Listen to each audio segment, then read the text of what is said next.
guys, Lemmy here, and I'm back with another art video. I should be in Florida at Minecon somewhat soon, or something. I mean, I don't know, I'm recording this in advance. Hopefully, I'm having a great time. Woo!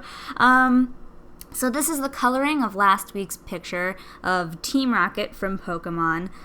I really am very happy with how this picture came out. And like I was talking about last week, I uploaded some progress pictures onto my Facebook where it was partially inked, and then there was another one where the characters were colored, and then there wasn't a background. So I was really happy because when I put down the background, I was a little bit afraid that I was going to ruin it. But I feel like the background that I had chosen really brought the picture to life, and I am super happy with that. I feel like the blues and the greens really make all the other colors pop in the Team Rocket, uniform, because I mean that uniform's kind of bland, with the color scheme and everything. So I'm really happy that the background really made it come to life. As for coloring the actual characters, I had some trouble doing that because I realized that once I was going through what colors I had, I didn't really have any colors that were similar exactly to the colors. So I had to blend a lot of different colors together to try to get the official look, because Mario, they're kind of iconic figures, and if you don't get the coloring correct, it doesn't really look like them. And I was really afraid. I'm I have to do this.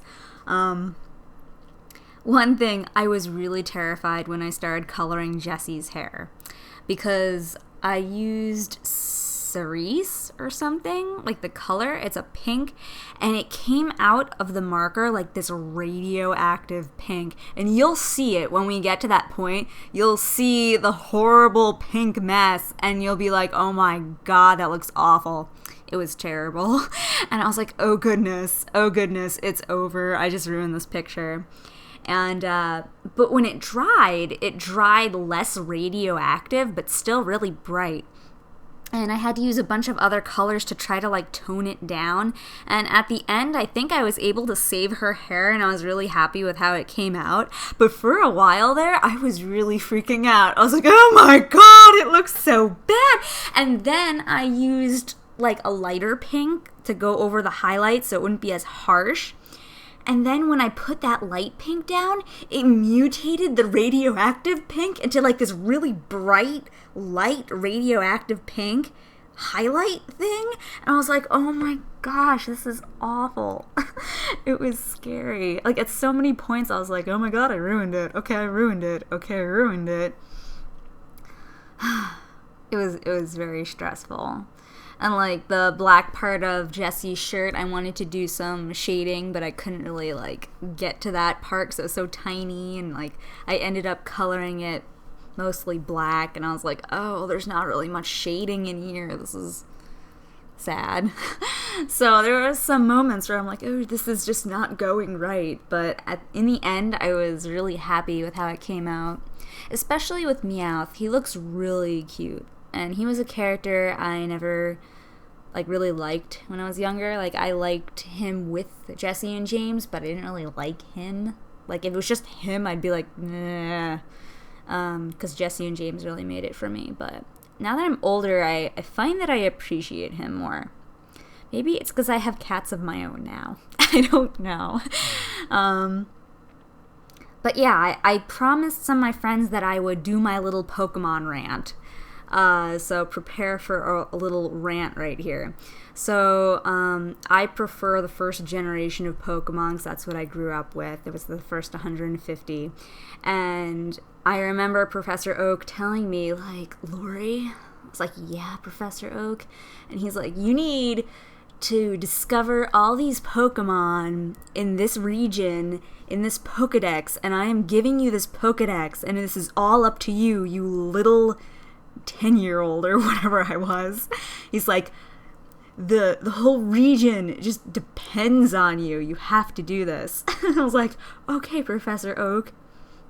So I went around and I caught all the Pokemon from both games, and I traded them, so on a one game cartridge I had all the Pokemon, including like all special ones and stuff that you had to use like a Game Genie or whatever to get. And I had all these high level Pokemon, and my team was like so losery. It was Bulbasaur, Charmander, Blastoise, Zapdos, Articuno, and Moltres. I know that's not the best combination, but I was like, oh yeah, they're awesome. I just have to have this really awesome combination of really iconic, Pokemon. It was dumb, but that was my team. And then the next Pokemon game came out, and they're like, oh, by the way, we just discovered like 150 more Pokemon. Then I couldn't take it seriously. I was like, are you kidding me? I just went on this mission, and I caught all these Pokemon for you. Now you're sending me to like another region to catch all those Pokemon? Like, did you just discover the Pokemon existed? I mean, like, did you wake up one day, and then all of a sudden there's just Pokemon littered in the tall grass? They're just everywhere. Like, we know, okay, elephants are in Africa.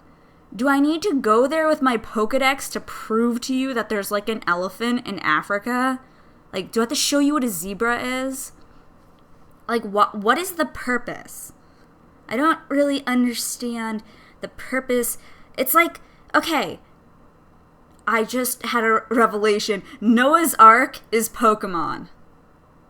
And I'm just gonna end it there. Noah's Ark. Noah was the ultimate Pokemon trainer. Anyway, one last comment is like, don't you think that the professors would like pick up the phone and be like, hey, Professor Oak, what Pokemon do you have in your region? We'll like swap notes on the internet or like something. Like, I just don't, I mean, they have the internet. You're always accessing Bill's PC. And I don't, and they have radio stations so they can communicate. So I just don't understand the purpose at all except for getting your gym badges. So I think that kind of ruined the immersion for me because I had like this moment where I'm like, why would these Pokemon exist all of a sudden that I would have to catch? How are they new? Like, why weren't they in the other game? I don't understand. Duh. So yeah, that's what ruined it. Also, I can't figure out why Ash's mother lives with a Mr. Mime, but you don't know about Ash's dad. That's kind of weird. Sorry I went off on my tangent. This is probably a really long video, but I had to explain my feelings towards Pokemon. I love the first 150 and Piplup in addition, because Piplup should have been in that first 150. Just Piplup. He's so cute. He's such a penguin. I just want to squish his little face. So yeah, that's my little rant. I heard that X and Y are amazing. I do have a copy of X, so I'm going to be playing it. And maybe that will inspire some more Pokemon fan art. And maybe I will get over my whole 150 love and childhood memories. And I will open up to a new generation of Pokemon. We'll see. Don't hold your breath. I'll talk to you guys next week. I'm not sure if I'm actually going to have a video up in time because I'm not sure when I'm going to be back from Florida. So if there's nothing next Friday, don't panic. There will be one like after that. And I'll probably make like a League of Lemmings video just to explain what happened at Minecon. Just so you guys know that I'm alive and like what happened and if anything cool happened or horrible. If something horrible happened, I'll definitely tell you because it'll be funny. Anyway, I'm gonna go. Have a great week or two. And yeah, bye guys. Thanks for watching. I hope you like the picture. I like it. It's really cute. Anyway, bye.